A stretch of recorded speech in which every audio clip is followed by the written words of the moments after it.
Ladies and gentlemen, every other Tuesday on the Journey into Comics Network, it's Poor News with the late-breaking news when it matters most. The following is a Journey into Comics. Journey into Comics. It's a Journey into Comics. It's a Journey into Comics. Journey into Comics. Journey into Comics. Network Production. And here we go. Ladies and gentlemen, you're listening to Journey into Comics, the podcast dedicated to all things nerd, with your host, the podfather himself, Nate Phillips. Showtime, a-holes. What's up, ladies and gentlemen? Welcome to another episode of Journey into Comics. It's Journey into Comics 207. As the introduction said, it's me, it's NJP. Nate, the Podfather here, rocking out with you on this glorious Monday morning. Hope everybody's doing fantastic whenever in time and space you happen to be listening to this. As I've typically been doing on these solo casts, I'm just going to be kind of breaking down stuff. So hopefully you guys are cool with that. So I'm just going to get right into the weekend. This past weekend, Walk Among Us playing another show. This time we were playing in Mishawaka, Indiana. It's one of our favorite places to play. We play a location called Smith's downtown there. So Mishawaka is a little over an hour and some odd change drive. So the three of us pile into the truck and we go to Mishawaka. And we get to Mishawaka and we have to take all of our gear up 2 flights of stairs. And you know what? It really isn't that bad. It's kind of sucky because there's a lot of stuff to bring, and there really is, technically speaking, only 2 of us because one person we prefer stay with the truck and the equipment. That way nothing gets stolen or hijacked, and that, it's safety first, then teamwork, obviously. So we get all of our stuff upstairs, and I immediately start set up. I get my drums set up before the show even begins. I was like lightning this time. I was just like, it took me like 15 minutes to set everything up and get myself in position to rock and roll. And the first band goes up, and they were Sham. They weren't a Sham. That's arguable, but this band Sham performed. And they were all right, mostly female act, and I will say one of the attributes I really wasn't vibing with their music, and music is all subjective to the listener, so other people might find this very interesting, but for me it was a little boring that like more than one of their songs had a hook where they used their band name as the song hook, like as Sham, or a Sham, or somewhere, like it was like their shtick, and it was like, okay, I get it. You have in fact written a song utilizing your band name, but now you've done it twice. Meaning I don't think you have that large of a dictionary, but who knows? I digress. Up next was actually Toxic Twins. Now, Travis and Miguel, who make up the Toxic Twins, they're neither toxic nor actually twins, so they are in fact a sham, but musically speaking, they're incredible. Phenomenal high-energy act.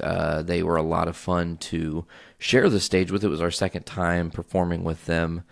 So it was good. It was good to see them and reconnect and catch up. And the last time we had seen them was back in December of last year, and I think we're 3 times the musicians we were then. So it was definitely fun to get back out there with these guys. So they perform, and then it's our turn, and we're just going to break it down, guys. You guys get kind of the behind-the-scenes stuff because you're going to get to hear my thoughts and opinions and views on the show and how things went and what was going on in my head during the set list and whatnot. So Veronica and Sarah put together a very ambitious set for Mishawaka. We just wanted to really kick the fucking door in and leave them stunned. Like, holy shit, I can't believe they did all those songs and they did them how they do them. So we are finally on stage, we're set up, we're ready to go, we're locked in, everything's cool, sound check has happened, we're happy, we're going to start with 20 Eyes, we rock that song out, I'm feeling it, I'm feeling good, in the pocket, kind of breezy, and then we went into Children in Heat, and I was okay in that, and I kind of got a little cramp in my arm early, and I was like, oh, fuck, if I'm going to have a cramp in my arm, this is going to make for a long night, especially considering the set, which has a bunch of bangers, like the next song, which was Attitude, and the next song after that, which was Hollywood Babylon, and the next song after that, which is Who Killed Marilyn. So all these, like, ultra fast rhythms on the hi-hat with my right hand. And I don't know, for some reason, my right hand typically is my stronger of the two. If anything, my left snare hand is going to give out before my right hand. But for some reason, man, it just went, and I was cramping real bad, and I couldn't hold my stick so well, and I'm like sweating profusely, and I'm kind of a little bit in a panic because like, oh my God, we have to get through these songs. So we get through Who Killed Marilyn, and it was, okay, admittedly, it was a little rough. We're okay because we're humans, right? Everybody is flawed. Nobody is ever going to be perfect, and we accept that. And sometimes you're not going to have a 100% knockdown, drag out A+ perfect star performance. Like sometimes you're going to go up there and something isn't going to be quite right. You're not going to feel something. Your energy is going to get shifted a little bit off, or the mental game is important as well. So we had our little inconsistent time on Who Killed Marilyn. Go to Astro Zombies. That's a good recovery song for me. And we're actually in the recovery part of the set now.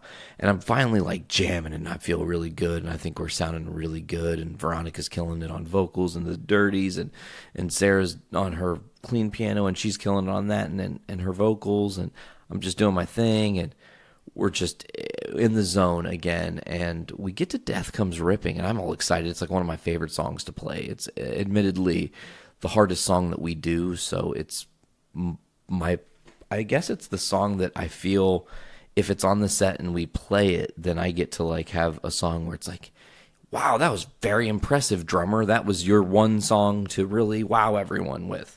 Because there's not a lot of that in the Misfits, and it's not that I need the recognition, but it's just like, I can do that song, so why the fuck not, right? Like, I want to play it.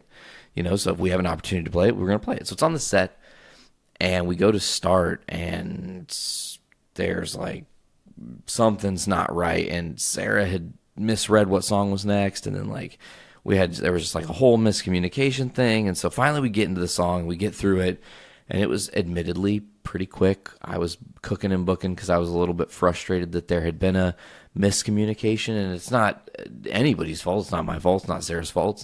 It's just the situation. Sometimes when you're on stage, you misread a line, you think you've already done something in the set, you're past something, you're somewhere, you get kind of thrown off, and the next thing you know, you're in a little bit of a conundrum here. So, we battle back, we get through that, and then we go into our like locked in part of the set. And the locked in part of the set, I mean that because they're like our most intricate songs, maybe is a good word, but they're also the finesse. They're the finesse songs. They're the ones that you have to... Okay, punk rock is really easily defined as playing really fucking fast and really fucking loud. And the louder and the faster that you fucking play, the more punk fucking rock you are, right?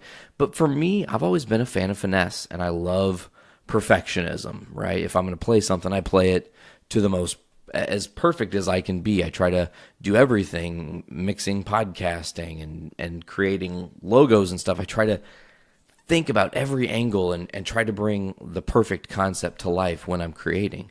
So that the same is to be said when we're doing this band. So we try to replicate the authentic sound that the Misfits created without using the conventional instruments, but then it actually like, I don't know how to word this right. Okay, so the way I'm trying to say this is, it's pretty easy to go, oh, we make music because we cover these songs, and people can go, oh, you're a cover band. And I don't know if I've ever aired this grievance before, but I think that's a really filthy term, cover band. I think if you're a cover band, you play 4-hour sets, you cover multiple bands, you play across a broad spectrum of bands, right? And also I think, okay, now with a tribute band, and I know we use the word tribute in our thing, so are we a tribute band? Well, musically speaking, yes, because we want to musically replicate those sounds or try to get the energy of those Misfits songs relayed to the crowd in a way that they aren't expecting, because pianos are very unassuming. It's hard because you sit there and you're on stage and you do want to play fast, and sometimes I am guilty of that, playing way too fast. So sometimes when things like when you get lost in your pocket and you're in those finesse songs, you're really showing people like, look, we can dial the speed back. We can do something that takes precision and takes a different technique than what you've been listening to. it isn't the same kind of faster drum beat. There's a lot of different cadences going on and different things happening with the vocal patterns and harmonies and what the music is doing as a whole. So, we try, again, it's all about authenticity, I think, is the way I want to say this. So we are trying to be the most authentic band that we can be. And I mean that by we're taking our own original concept and we're putting it through the Misfits filter right now. And we can totally write our own things. And we've been definitely doing that secretly and not so secretly because I can't keep my mouth shut. So yeah, it's like we have been working on the album and there's lyrics and music and stuff coming. It's just all about timing, and when we're ready to present that, we will. So the waiting game begins, I guess, is how you'd say that. The waiting game begins. Episode title, possibly. I mean, I don't quote me on that, but the waiting game begins. Okay. So, anyways, back to it. So we try to be authentic, and then to cover back to when I was talking about the tribute thing, because I kind of lost my way a little bit. With the tribute thing, it's kind of a dirty word because, yes, we're trying to be authentic to the music, but no, I'm not trying to look like a member of the Misfits. Sarah, Veronica, they're not trying to be members of the Misfits or look like members of the Misfits or emulate their Jerry Only, their Doyle, their fucking Danzig, or none of that shit.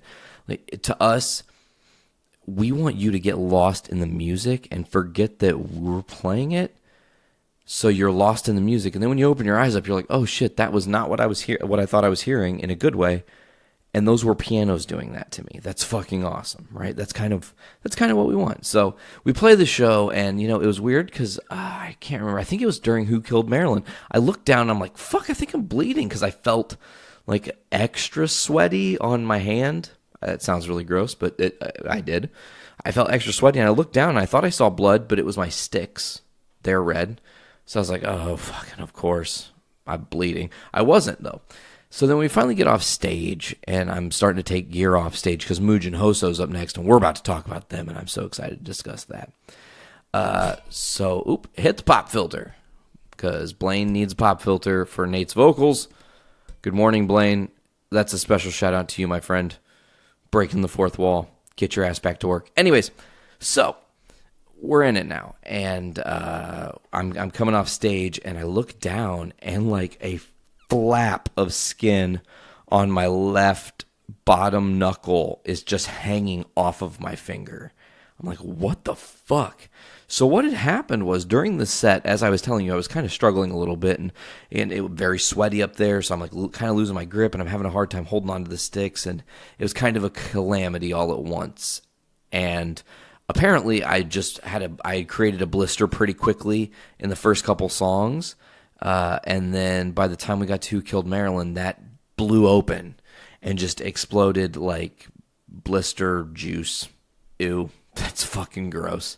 But it exploded blister juice all over my hand, and I thought it was blood, and it wasn't. It was blister juice.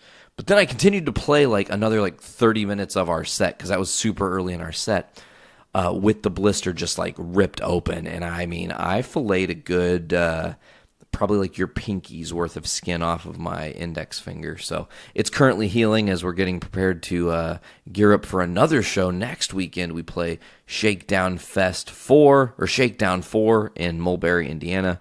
A lot of bands on that card I've mentioned before, and you guys will be hopefully there, because Brews with Dudes is doing a special live show from there. That's fucking incredible. Maybe both days. Like, that's bitchin'. So back to it, okay, we're going to kind of get back into this show. We get off stage fully, and I'm tearing down stuff, and then there's this, like, kind of a moment of band crisis because we did not play a perfect show. Can we accept that? Can we move on? For a minute, it didn't seem like it. We were all a little bit flustered at the fact that we hadn't played flawlessly. I mean, I didn't even mention the crowd asked for an encore. We didn't end up playing the last song that was on the set. We played I Turned Into a Martian because they asked for it. So that was a lot of fun and different. And then we also played another bonus encore song because they were cheering us on and going fucking crazy. So we gave them Mother, the Danzig classic, because it was like right at the day after the 30th anniversary of that album releasing, on the 30th, no less. So that was pretty cool. Up next was Mugen Hoso. Now, this band I was super duper excited to see because they hail from Japan, and they're a Japanese two-piece, drummer and guitar only. And holy fuck, let me tell you guys something here real quick. I've said this ever since Walk Among Us has started doing shows, that I feel like when we do shows, we interact with certain bands and characters that are almost, and it's interesting to mention this medium because, of course, Journey into Comics here, you little tie into comic books. I feel like some of the people we play with on tour when we're playing our different shows end up being comic book characters, like not necessarily larger than life per se, but just like unforgettable and unforgettability personified. Like they stand out so fucking hard that you just can't help but be like, that's incredible, I need to see it again. And I mean, just to shout out a couple bands that have kind of been like that on our journey, and not to not shout other bands out or some shit. I don't want anybody to be offended. These are just the ones that are popping into current Nate's mind frame. So right off the top of my head, Mr. Russia sticks out. They're a bass drums two-piece act. Ivan Russia, good dude of mine. Shout out to you if you're listening, man. I hope you're well. We just chatted the other day. Speaking of which, because we saw Mr. Russia sticker on a car on the way to Mishawaka, which was crazy. So, and I reached out to him. I was like, hey, man, hope you're well. And just saw this sticker of yours. And that was pretty crazy because it was in the wild. And when you see one of your fellow like tour mates fucking stickers on someone else's vehicle when you're in a place that you're doing a show that they aren't going to be at, it kind of makes you go like, fuck yeah, like, that's the team. We're all rising together and we're all doing special things, and that's an amazing thing. Another band that sticks out in my mind is like ultra memorable, not forgettable, is Mugen Hoso, because the energy they brought was just unmatched, mixed with comedy. I mean, the act as a whole was very clever because it not only was entertaining, but it was intelligent, and musically speaking, it was very good. It wasn't for lack of a better term, it wasn't what you're expecting. Like, it was actually really great because they took a lot of classic guitar sounds, and I mean that in like the tonal quality, and turned it into their own unique thing. And the energy that they have with the crowd, I mean, the crowd interaction was fantastic, and dancing around and going crazy and jumping up and down, and an electric like 35.5-minute start to finish set. It happened so fast. I was bummed that it was over. By the time it was over, I was like, no. So, yeah, so we finished up the show. We watched Mugen Hoso rock it out, and that was a great experience. We got some pictures. We're probably going to be posting those up on the social medias. You guys can follow Walk Among Us, my band, on social media, at Walk Among Us Band on any of the different social media sites to cheap pop right now. But, I mean, I guess I have the opportunity to do that because this is my fucking show. So, anyways, moving on. The weekend has been kind of now recovery mode. Not feeling the best today. Yesterday, my body was just devastated from the work we did. I mean, taking the gear up and down the stairs twice and everything, and load in and tear down and set up and tear down and load in again and load it in again into the studio one more time after you've loaded it again. I mean, that's one thing a lot of people don't get when you book a band. Like, oh, well, you fucking $100 is good enough. All you're doing is playing 30 minutes of music. No, I'm also having to take the time out of my life to practice. And I also have to tear my gear down. And I'll also have to make sure my gear is maintained properly. Oh, and I have to travel to your fucking venue that you don't advertise the show sometimes. Not Mishawaka. That did not happen this week. I know you guys get crossed and think I'm like on a soapbox bitching at Mishawaka. That show went fine. I had a lot of fun. I thought it was great. Yeah, we could have had maybe a slightly larger crowd turnout, but it's Labor Day weekend, so you kind of expect that the turnout's going to be a little bit smaller because people are typically with their families trying to get together, doing something. Places are having festivals and other stuff. That means that I need to take a drink of water because I've talked myself into a stupor where I have no oxygen left in my body, essentially, and I've been talking nonstop. And, let's bring this up, too, and this is fun because, and in no ways is a call-out, but I had a member of the network who remains to be AP Anonymous, and this AP Anonymous person said, Nate, why when you're doing your show, do you take a big fucking drink of water or something, but you don't like edit that out, or you don't do anything with it, you don't change the atmosphere that you were just taking a drink of water like it's some big cardinal sin. He said, I think the exact words were like, why do you alert the listener and not just like take a quick sip and then continue on in your thought and edit the silence? And I was like, I don't know, man. My thought is this, like, if AP was in the room right now with me, or if Dick was in the room, or Tyler, or Nick, or anybody in the network, or any person, if you listener, you are in my kitchen right now looking across from me, and I'm looking at you, and I'm just like, hey, we're having a conversation. I can't bounce the conversation off anybody right now, but I need to rehydrate my mouth because it's parched, okay? So I guess my thing is, I live by that real recognizes real, right? And I don't want my show to come off as fake and overly produced. That's why there's not a lot of crazy, wacky, crazy zany buttons and shit like we used to do. Like, it was fun and all, but sometimes you do that. A lot of times you have to do that in post. I mean, I guess right now in the current juncture, since I'm the only person on the show and I'm the only person that needs to hear the buttons, I technically speaking could be locking them in during the show and making a whole different thing happen. But I'm not going to do that right now because that's not what you guys are here for. You're here for news and comics and stuff. So back to it. I am going to be having a drink right now. I'm going to just take a quick time out to cheers you, AP, for giving me this drink break. Thanks, AP. Cheers! Water is a delicious source of life.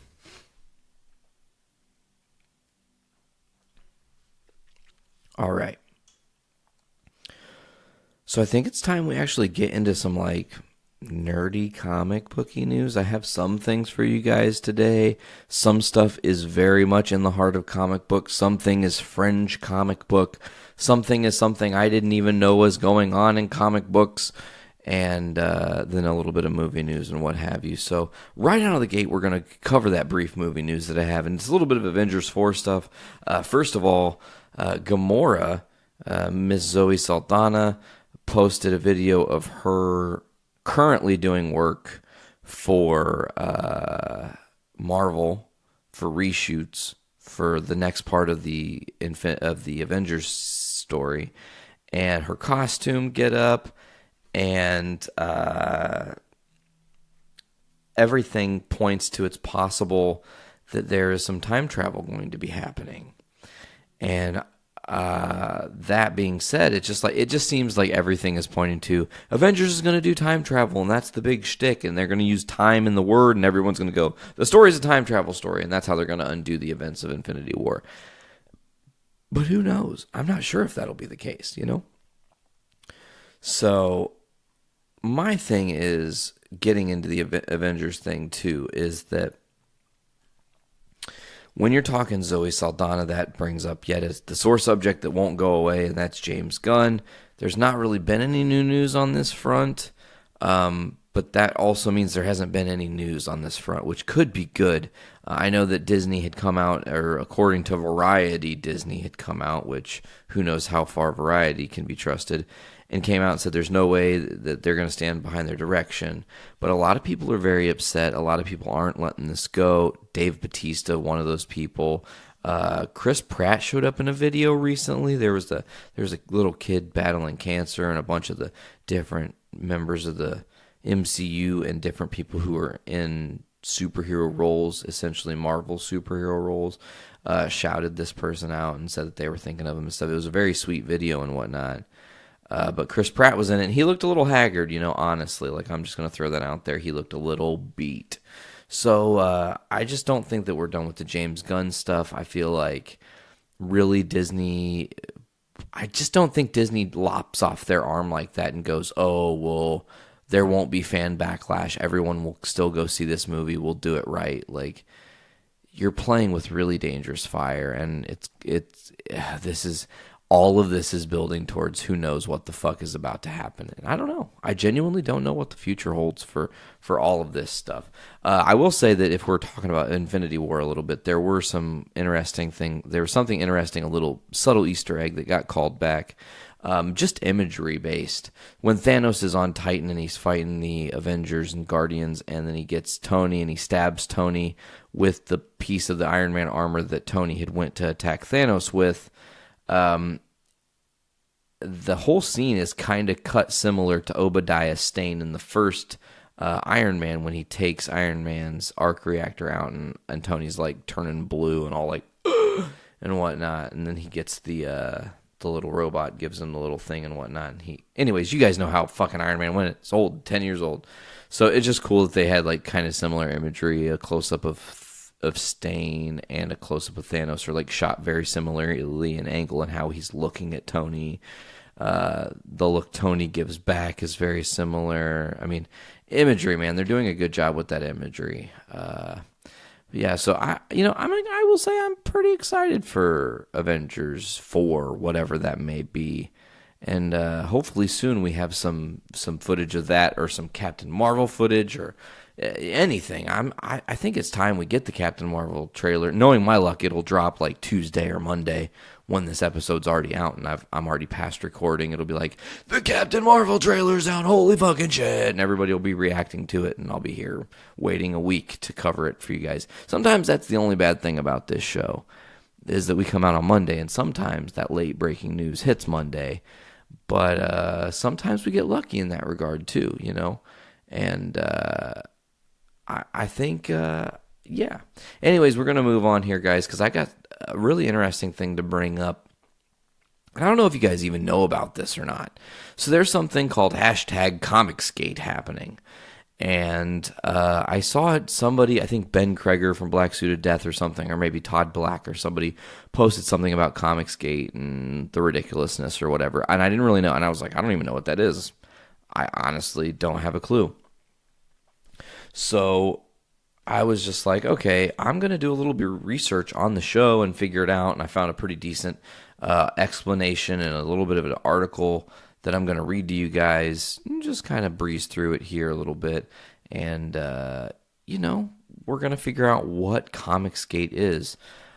So the article starts, the roots of ComicsGate go back to the beginning of Marvel history.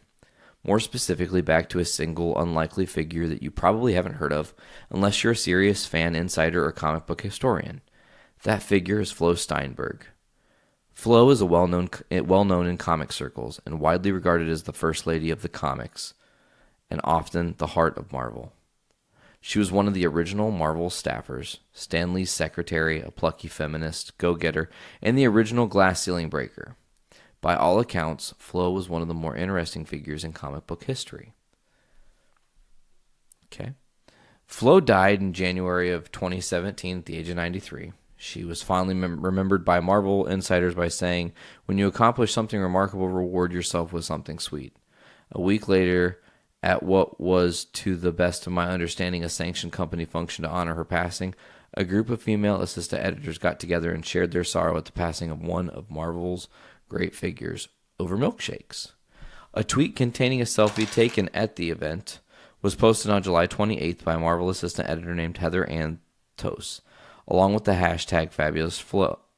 That's when all hell broke loose. #MakeMineMilkshake.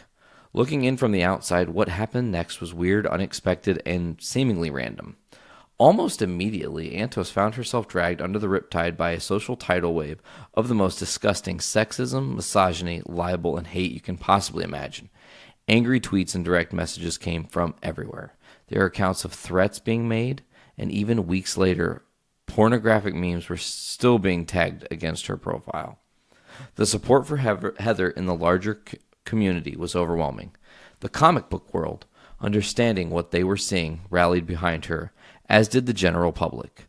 #MakeMineMilkshake trended for 3 days in support of Antos. Marvel was in a period of mourning. They just lost one of their own, someone who, according to sources inside Marvel, was regarded as a grandmother figure, especially to the younger members of the team. Someone who had been a mentor and bringer of cheer. While there are controversial elements to ComicsGate, nobody disagreed on what Flo Steinberg was to the history of Marvel and the comic book industry in general. This is a settled fact. So imagine how confusing something that like that might be if you were to experience it. You're on Twitter mourning the loss of a mentor you worked with and loved, someone well respected, someone great, and then this? What? Why? Wait, what? What kind of person does something like that? The answer will come from another unlikely source. For years, Marvel and DC have grappled with changing market conditions and struggled with the questions of how to remain profitable and relevant in the new 21st century landscape. There have been challenges such as the rise of digital distribution and marketing, trying to reconcile existing fans with new movie-going fans as well as new digital fans who may not be, shall we say, the traditional demographic. Simultaneously, against this rocky landscape of change, there has been a movement slowly growing in the seedy underbelly of the internet. It is an unexpected coalition of sincere but disaffected comic book fans, old gamergates, middle-aged edgelords, crazy ex-military type, and white nationalists who have bone to pick with just about everyone. Their cause is described by the people involved as a rebellion against identity politics in comics, but also social justice, liberalism, and the notion of social equality as a whole. These people have been on the proverbial warpath, aiming at the comic book industry for some time. And although the top two leaders in this circle, the ones responsible for the bulk of harassment, emerged only recently, the roots of this culture began taking hold as early as 2012 on comic book message boards, or about the same time the birther movement began to gain steam. Enter YouTube. YouTube quietly fostered and abetted this small but broad coalition of haters, turning it into a monster. With the success of Gamergate, Wacko, and the extreme right-wing political activists on the platform, the emergency of ComicsGate seemed inevitable in hindsight. I've looked into it. It's unclear how many of them actually knew about Flo or her impact. I don't know how it's even possible to overlook the existence of a tag like Fabulous Flo a week after her death, unless we're talking people who are not the people I mentioned initially. You remember serious fans, industry insiders, or comic book historians. Nope, just a guy who turns rage into money. Before the day of the milkshake incident, there were already trashing comic books such as Captain Marvel, The Unstoppable Squirrel Girl, Spider-Gwen, Gwenpool, Thor, Miss Marvel, Iceman, anything written by Dan Slott, and pretty much Marvel's entire catalog of diverse characters. Even DC titles such as Batwoman, shock, she's a lesbian, have come under the gun. The purveyors of ComicGate narrative you want to believe that is not about hating diversity, but they're about only interest in combating mediocrity in the books they read. They do not hate per se so much as they're very concerned about the overall quality of comic books and the content. They want to make the industry a better place, where Marvel and similar companies can tap into huge markets of people who no longer read the books. At least superficially, that sounds like a reasonable argument, even a compelling one. Who wouldn't want better comics? The argument appeals to the more sincere instincts of the most comic book fans, which is why it's framed this way. But let's be real for a minute. There are plenty of mediocre comic books about straight white men that these guys don't even talk about. Even now, as the movement has grown and more channels are covering more things, they still generally don't cover them, like ever. And who's ever heard of fixing an industry by lobbying sexist, homophobic attacks in the general direction of anyone involved? Their quote-unquote criticisms are almost always centered on diverse Marvel titles, but Valiant's Faith, Image's Saga, IDW's IG Joe, as well as the smaller indies like Black Masks, Black, and Queer Comics Pride, like Black Masks, Black, and Queer Comics Pride have been added, and that's a company, QUEERCOMIX, title Pride, have been added to the list more recently. Naturally, it's not really all that difficult to see why people think they're bigots, even if you intentionally ignore it and turn a blind eye to their bad behavior. Okay, so speaking of bad behavior, 1 second. Thanks, AP. Speaking of bad behavior, let's turn back to the day that Heather Antos committed the unspeakable crime of leaving an innocent memorial tweet in order to honor a beloved mentor and friend. By this time, the current coalition of big names in the ComicsGate community had solidified, with their secret Facebook groups and multiple unlisted Discord servers. They were able to coordinate a premeditated and well-organized attack on Antos and other members of the Marvel editorial staff. The videos appeared almost simultaneously, sometimes within minutes of each other, and soon after, Just after the initial scuffle began, the tidal wave of hate hit hard, as the followers of ComicsGate turned to Twitter to repeat what they had heard. Despite being regarded as a good-natured and knowledgeable by her colleagues, Antos was accused of being a diversity hire. She was referred to as an unqualified bimbo and subjected to some truly creepy theories involving Jordan White, which shouldn't be repeated in polite company. ComicGate supporters even got their hands on a zine Antos created in high school to use as fodder against her. As the attack spread, other creators were similarly attacked for coming to her defense. With the precedent set as being all right, even reasonable to attack comic book producers and creators and fed by an atmosphere of silence, the harassment would only continue. The fallout. Until recently, Heather Antos was the singular Satan of the ComicsGate movement. She was accused of numerous things and the subject of dozens of conspiracy theories, many which persist today. After the milkshake incident, ComicsGate sites shifted to people like Magdalene Visaggio, whom they arbitrarily decided wasn't really a trans person, whatever that means.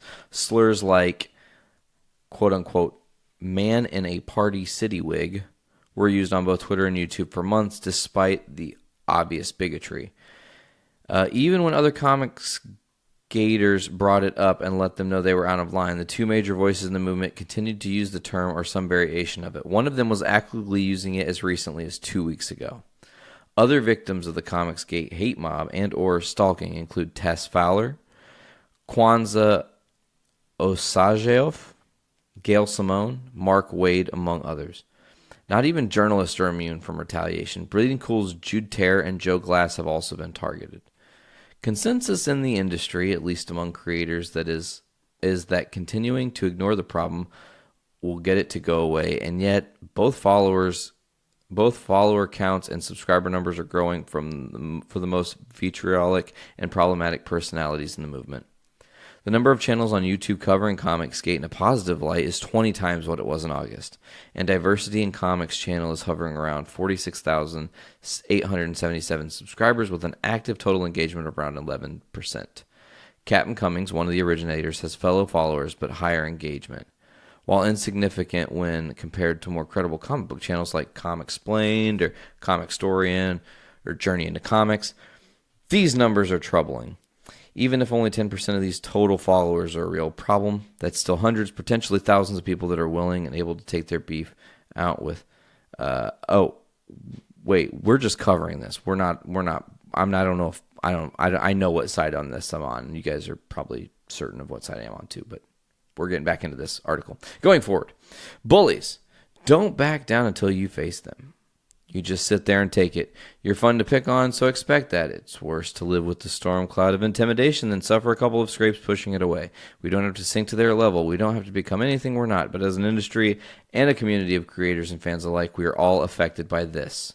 What's worse? There have been signs of escalation for months. T-shirts with slogans reading, quote, I am Richard C. Meyer have been produced, and they are for sale today. Richard C. Meyer is the name of a high-profile public figure, a self-proclaimed leader of the movement and owner of the YouTube channel Diversity in Comics. In recent weeks, ComicsGaters have gone from simply attacking creators and journalists to attacking pretty much anyone they disagree with, even within their own movement. Even other channels like I Love Comics have been attacked by the hate mobs, despite being a longtime supporter and advocate of the movement. Taking the fight to comic book conventions has been discussed openly. Industry veteran Mark Wade also fell victim to their wrath when he expressed concern. What happens when these people start showing up at cons? If their behavior on their convention floor is anything like it is online, are we really prepared for that? There's no way around it. We do have to face this. Now we know it's real, where it comes from, and how it behaves.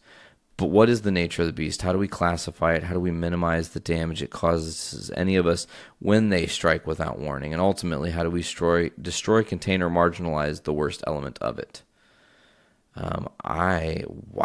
This is a very interesting article, actually, and I do have a lot to say about ComicsGate now that I know what's going on. So, TLDR, if you didn't really pay attention to anything I just fucking said, because some of you have fucking short attention spans, and I get that. ADD is a real thing. ADHD is a real thing. Maybe you didn't smoke enough weed today and you can't focus. I understand that. So here's the deal. ComicsGate is essentially a group of people, and not everybody in the movement is this way, but overall, it seems a large movement of people who are straight white men, totally afraid of anything that is not a straight white man taking over in comic books, automatically creates this unwarranted level of just dark hate. Like, these are ladies who are mourning the loss of their mentor, and people just like started tearing into them. I would be fucked up and livid. And listen, here's the deal. Like, and maybe you guys don't ever see it because, you know, we try to keep things professional, as it were. But Walk Among Us and Journey into Comics Network have not been impervious to unwarranted hate. Now, Journey into Comics, the show, necessarily no. But the network was at one point kind of targeted on one show, specifically Gallifredio, somebody who was probably a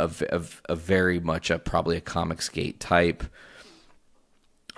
said some really crazy shit, and I just called it straight like I saw it and told dude, I was like, dude, here are the facts, and that's the facts. Like, you can't argue fucking facts, and you can't say fake news.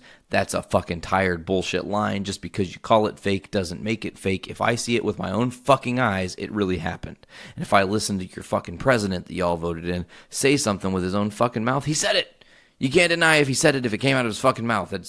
Oh, he didn't say it. Well, then, was that a fucking robot? Like, do you have robot Trumps going on? Anyways, I'm getting off fucking track here. So, essentially, these people are just afraid that their comics are being affected because people who have been marginalized by the system, people who even have to deal with having a different classification, whether it's gay, straight, homosexual, transgendered, whatever you want to be, asexual, pansexual, it doesn't matter, any kind of whatever you're into, right? Or if you're a person of color, or if you're someone who identifies as a boat, I guess. I don't know if people identify as boats, but maybe it's possible. But see, here's the thing. If it doesn't fucking hurt anybody else, it shouldn't matter, right? And if Marvel goes, oh, well, this person's qualified for the job, and she happens to be a chick, and we probably need to hire more chicks, so we can have a better view of what everybody on Earth wants, not just the straight white man, okay? That's the important part of this that you want to take home. So see, they want to make sure that they are not only getting diversity by way of hiring people for diversity, but they're getting diversity by hiring those people and then letting that culture of multiculturalism and the willingness to accept anybody for who they are creates a cool system where then you say, well, if we had a perfect world where anybody could be anything, truly, and there were no limitations, what would that be like? And Marvel's trying to create that in comic book form. And you have to give them, extra high props. It is a difficult thing to tackle. It is a difficult subject to deal with. Are comics quote-unquote mediocre? Sometimes. Is it because there are too many gays and lesbians and people of color running around in Marvel making decisions? No, has nothing to do with it. Too many titles. There's too many titles. Here's the deal, Marvel. Have like 2 comics that come out a week, every month. That's it. So you release 8 and maybe 10 comics a month, depending on how many Wednesdays there are, right? That allows for you to tell the absolute best stories, work your absolute hardest. Oh, but I want to do a team up. Oh, but I want to do this. Oh, but I want to do that. Well, you better get to figuring out how you're going to do it cleverly. Maybe you can do it and have 2 stories in one book, but you got to find a way to minimize the amount of books. That's why there's so much mediocrity, because there's only so many truly, genuinely, brilliantly creative minds out there that can come up with stories that are over the top and next level. But we're not going to find them assuming that it's just in a archetype of a straight white man. Straight white men don't own the greatest story creations of all time. J.K. Rowling, have you fucking heard of her?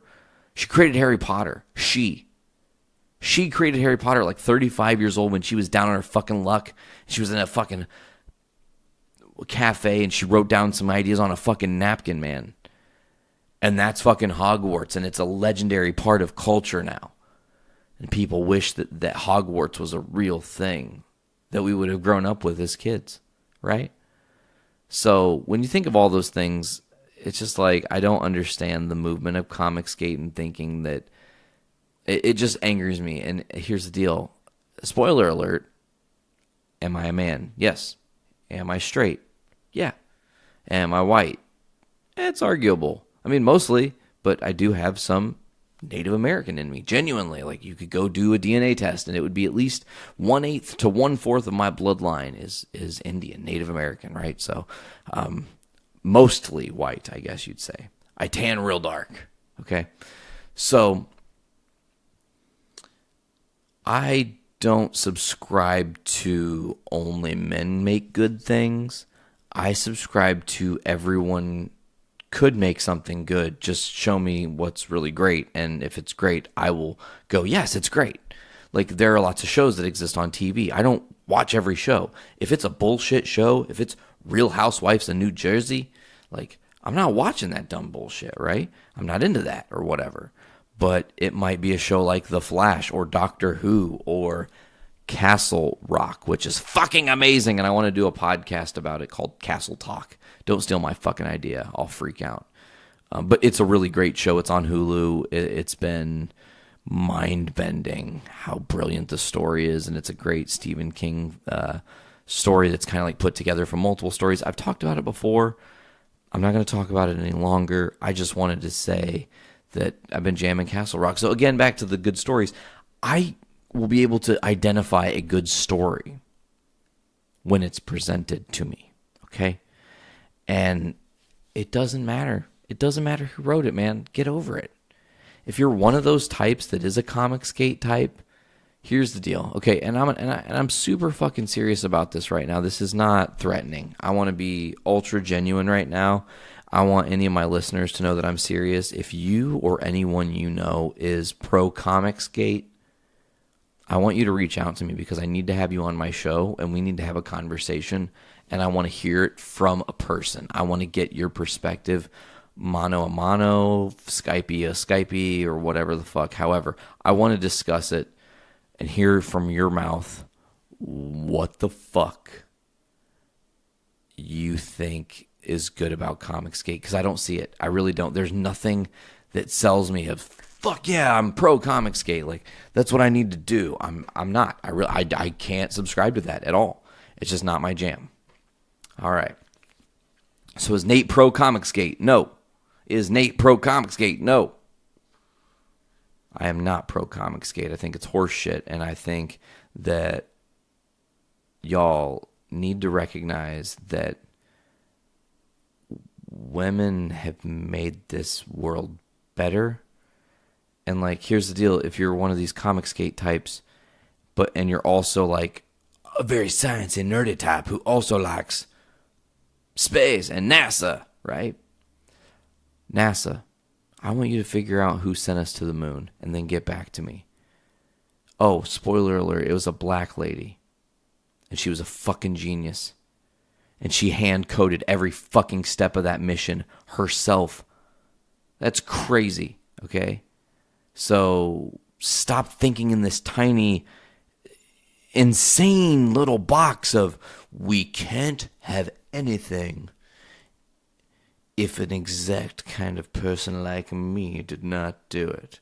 It's like, man, I just want to see everybody have an opportunity of success, right?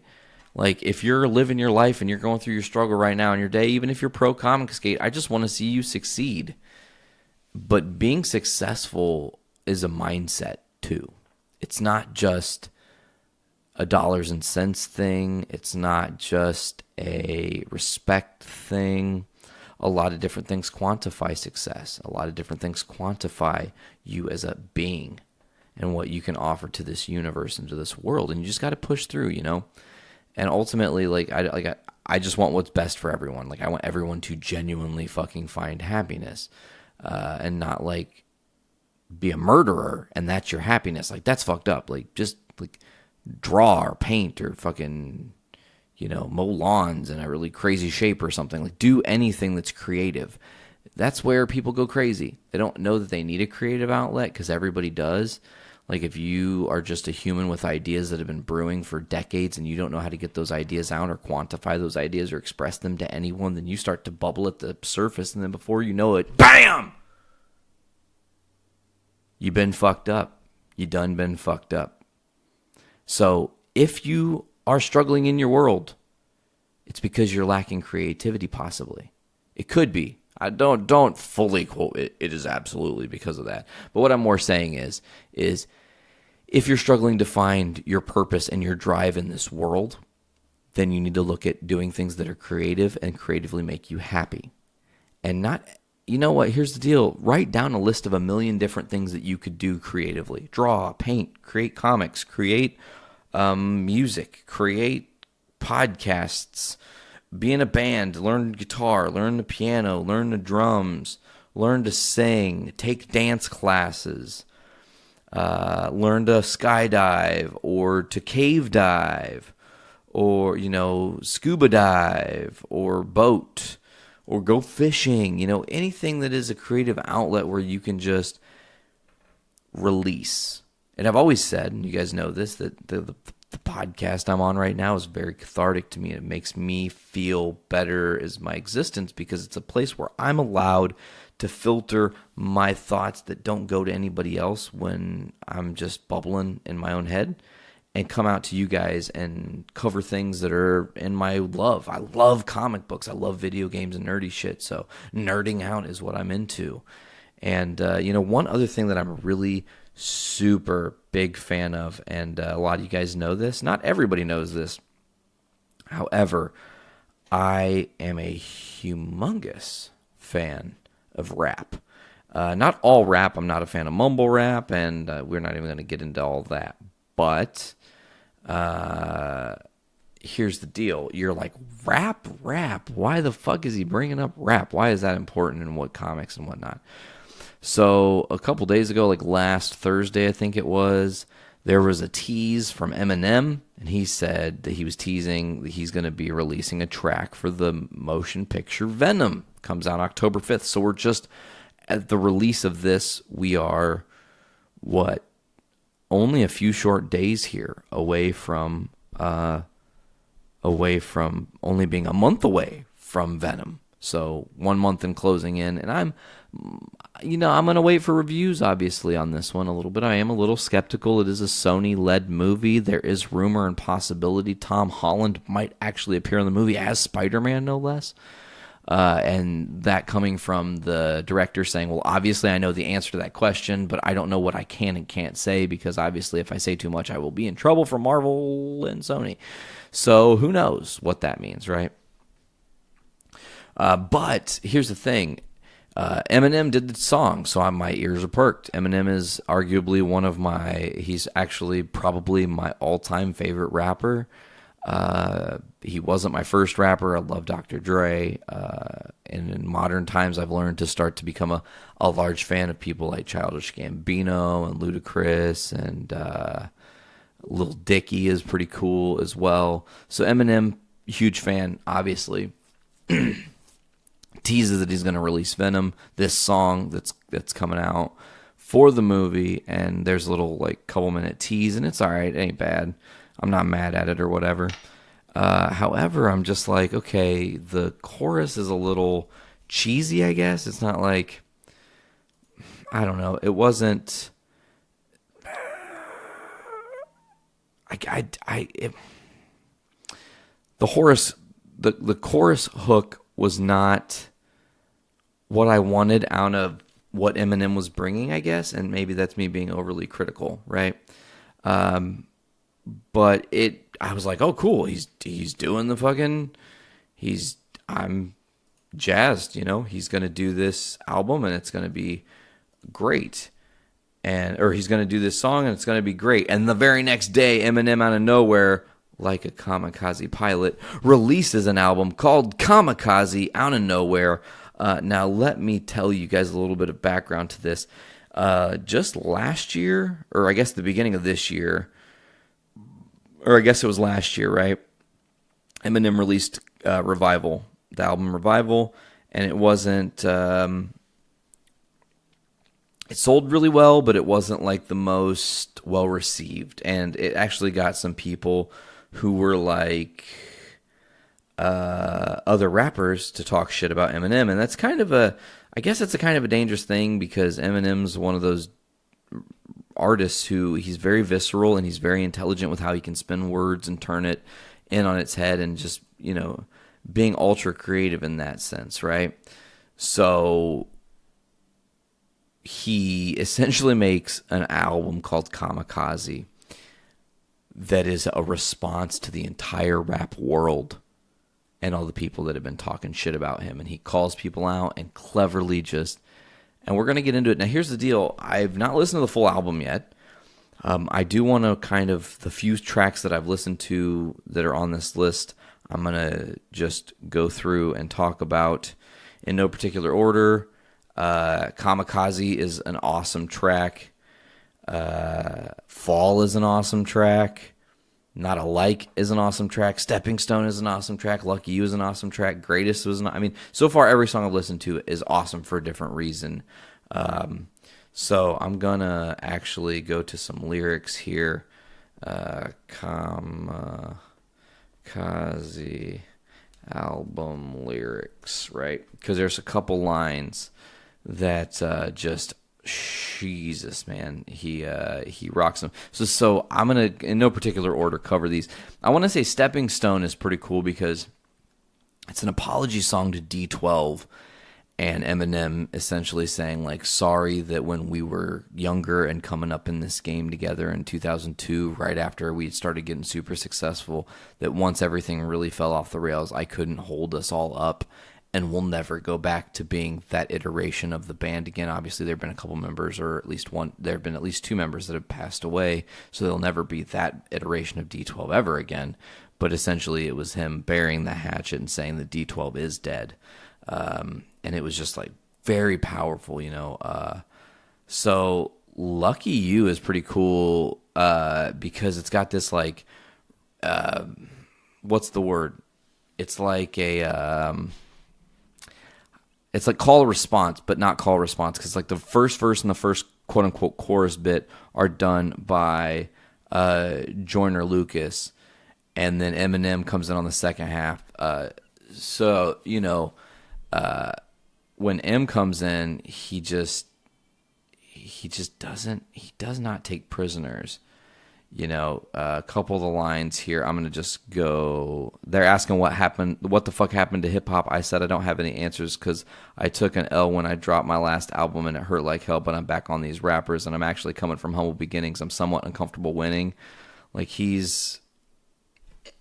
goes fast and hard in the paint. Another thing is he doesn't just like, you know what? I forgot that he is. I'm pretty sure, didn't he? I thought this was the one where he called out Machine Gun Kelly, but it must not be this one. I think it's Not Alike is the one that he bust out Machine Gun Kelly on. But Lucky You is awesome because, like I said, it has that cool like call or response, and it's a flow thing. The one thing I really like about this album too is Eminem. Every person he attacked, he did a song kind of in their style. Like, he would take their lyrical cadence, or he would take their actual mumble rap style, or whatever the fuck it was, and just beat these people down. Like, for the pre-chorus to Not Alike, Brain Dead, Eye Drops, Pain Med, Cyclops, Daybed, iPod, Maybach, Maybach, Trainwreck, Sidewalks, Payless, High Tops, K-Fed, IHOP, Playtex, Icebox. And then it comes to the chorus, which is that's how much we have in common. That's how much we have in common. He just blasts on these guys, and it's crazy. So when you get into the stuff, I'm trying to find the thing with R. Kelly, because here it goes. He goes, because you're going to get an arsenal because the bar's over your head, so you better have your arms up if you're going to pull up. Oh, you run the streets, huh? Now you want to come and fuck with me, huh? This little cocksucker, he must be feeling himself. He wants to keep up his tough demeanor, so he does a feature, decides to team up with Nina. but next time you don't got to use Tech 9 if you want to come at me with a submachine gun. And I'm talking to you, but you already know who the fuck you are, Kelly. I don't use sublims and sure as fuck don't sneak diss, but keep commenting on my daughter Haley, because I guess Machine Gun Kelly had said something about how M's daughter was hot or some shit, and it was like, then it kind of created beef. Some people have been getting called out on the album. Has been interesting because, like, some of the rappers in the industry are getting called out in a bad way, but then, like, on, was it Fall, I think? One of these songs, I think it was, yeah. I'm not going to say that one. That one's okay, so yeah. So he says, I belong here, clowns. Don't tell me about the culture. I inspired the Hobsons, the Logics, the Coles, the Seans, the K-Dots, the 5 9s, and O. Brought the world 50 Cent. You did squat, piss, and moan. But I'm not going to fall, bitch. Oh, man, Eminem is tight. I really like him. Maybe you guys are going to be like, oh, fucking Nate just lost me. I'm not a fan.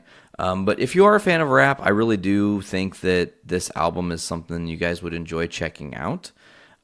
From Not Alike, Stepping Stone, Fall, Kamikaze, Lucky You. The skits are good too, the Paul skit, and then M calls Paul, because Paul calls M, and this is the thing, I don't know if you guys know this or not, but Eminem has been notorious that sometimes when him and Paul Rosenberg, I do believe, are communicating through their missed phone calls, he saves the voice messages because they're so ridiculous, and then he uses them in his album as like little skits, because it's like really a skit, and it's not, it's really it's really Paul being pissed off. So Paul's like, what are you gonna do? Fucking attack everybody who said something bad about Revival? Like, what we're starting out with Kamikaze, and then next year, after they say some more shit, you're gonna come out with Kamikaze 2, where you talk shit on them for talking shit on the shit they talked initially, like, and then Eminem's like, the second skit, he responds, he's like, fuck yeah, I'm gonna attack them, like, even journalists are fucking, it's good, okay, and that's all I have to say about that. Check it the fuck out. I like Eminem. Sorry if it offends you. Let's get back into some comic book shit. We gotta see if there's any late breakings before we go. Okay, let's see here if there's any other good stuff on the interwebs. Oh, you know what happened? Actually, I did want to cover this, and I did not yet cover it. But the 25th anniversary of Power Rangers just happened. And hopefully, big things coming from the Power Rangers universe. Because it was pretty cool to see. They had like essentially it was like there was a robot that mimicked Tommy and was then the Black Dino Tommy Ranger, because Tommy Oliver, Jason David Frank's Ranger, he's been the Green Ranger in Mighty Morphin, then the White Ranger in Morphin, and then he was Red Zeo, and then he was the Black Dino, I do believe, Ranger, maybe one more, but he has this new like ultimate morpher that can morph him between the different things. So he was like morphing from Green Ranger to White Ranger. It was fucking badass as hell. And then there was like this fight with this droid. So it was like Tommy versus Tommy. I really enjoyed watching a little bit of that. I didn't even actually get to watch the whole thing yet. So hopefully by the next episode, I'll have a full review of the 25th anniversary of Power Rangers. I think it was on Power Rangers Steel, which is the new season. And folks, I just want to mention this. Now, don't forget to stick around tomorrow, because tomorrow we got poor news coming up. But Wednesday, I know you guys were probably like, I wonder if he's going to talk about it at all. And I went almost the whole podcast because I'm afraid if I even use the 2-word phrase that my mouth is going to explode and I'm going to say way too much, and then we won't have a podcast on Wednesday because I will have already said all my thoughts. But I'm going to use 2 words that we're going to cover on Wednesday's episode of Journey into Wrestling.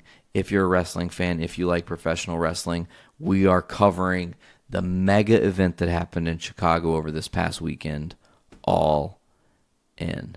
And let me just say, that conversation, I'm certain, is going to be too sweet. So check it out. Anyways, folks, I think that's going to do it for today's episode of Journey into Comics. Kind of covered a little bit of random news, got you guys caught up on some stuff that's been going on in my world. Had to learn about what ComicsGate was and decide what side of the fence I'm on. Say no to ComicsGate, folks. It's bullshit. We need diversity in the world. We need everyone equally accounted for and represented so everybody's voice is heard and so everybody can move forward and so everybody can have a chance to have some sort of hero representing them. I think that's a very important thing. Men don't own comic books, and men also don't own superheroes. And I don't want any... And listen, ladies, if you're listening to this, don't feel discouraged when you hear about ComicsGate, because it is gross. It's a fucked up thing.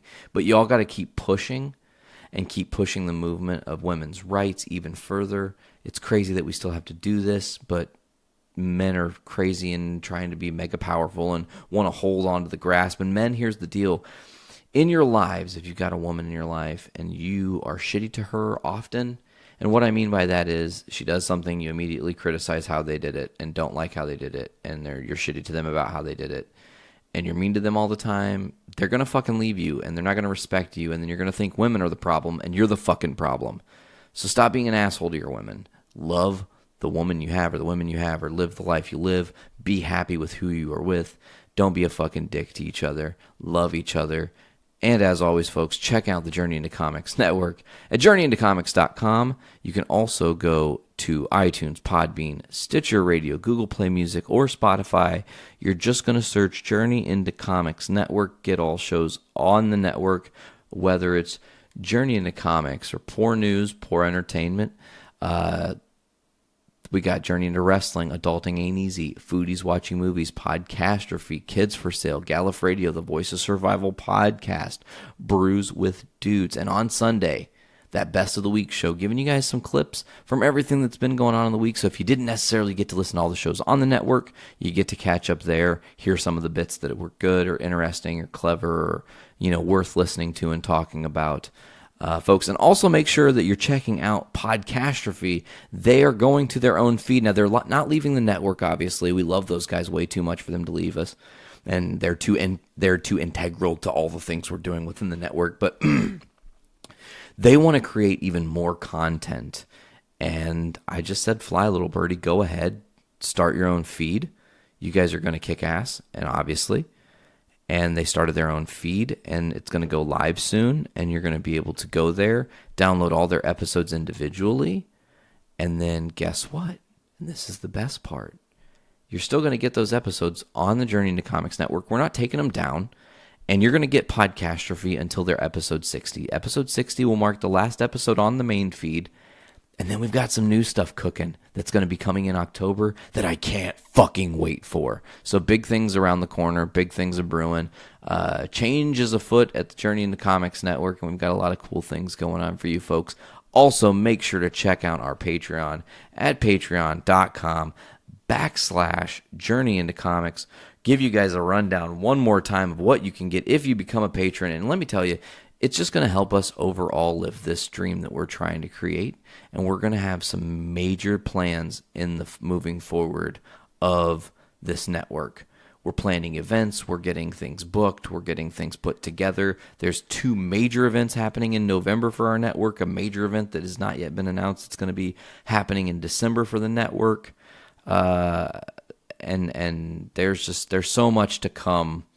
And we love creating for you guys, and we need your help.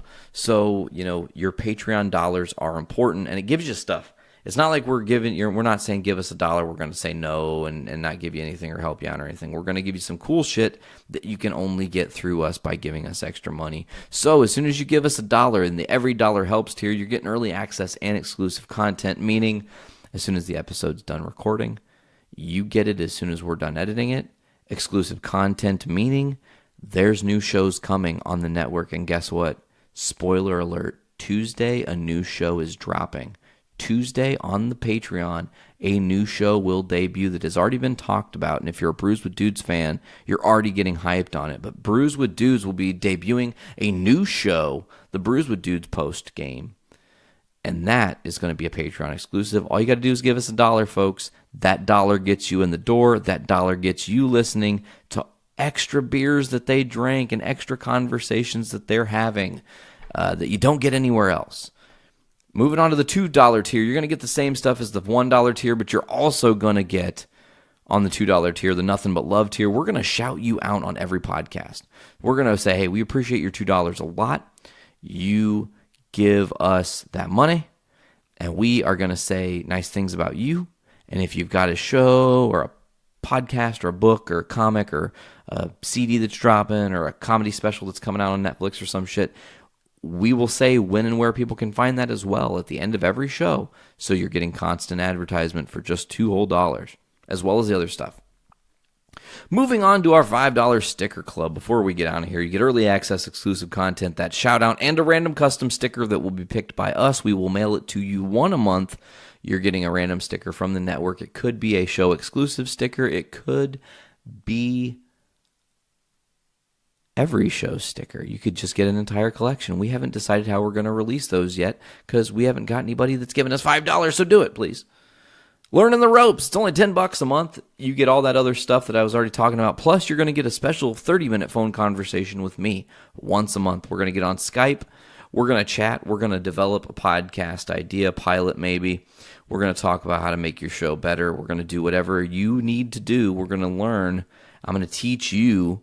You're going to learn from me how to do what's holding you back in the podcasting world. So if you need some assistance, I'm the guy.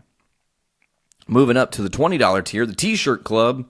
You get early access, exclusive content, the shout-out, the random sticker, and one Journey into Comics Network T-shirt of your choosing. Meaning, if there's a show you really like, all you do is say, hey, I need that Gallop Radio shirt in a large, please. Okay. Boom, it's sent to you. The next month comes, and you're like, you know what? I actually want a Brews with Dude shirt this month. Okay, cool. We'll send you one. Boom, sent. Done. Cammy, get away.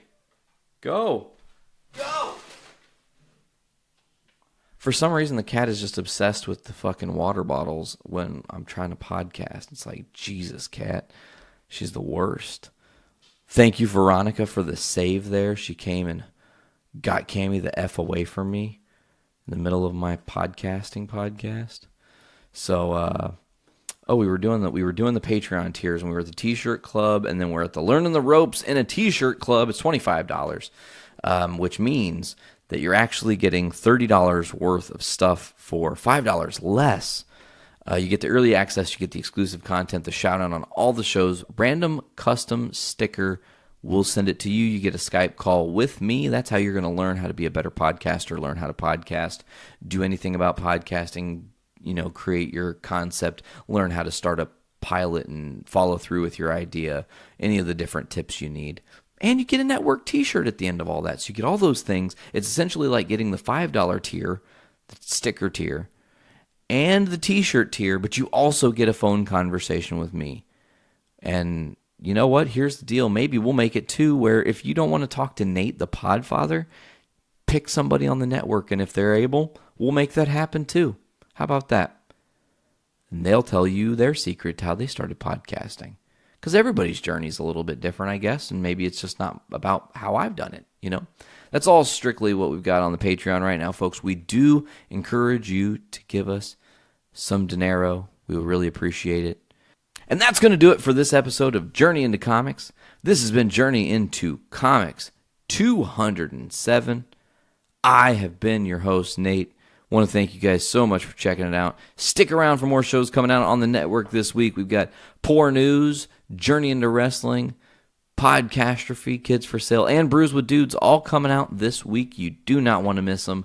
And we'll be seeing you guys later. As always, do me a favor and fill your brains with shit.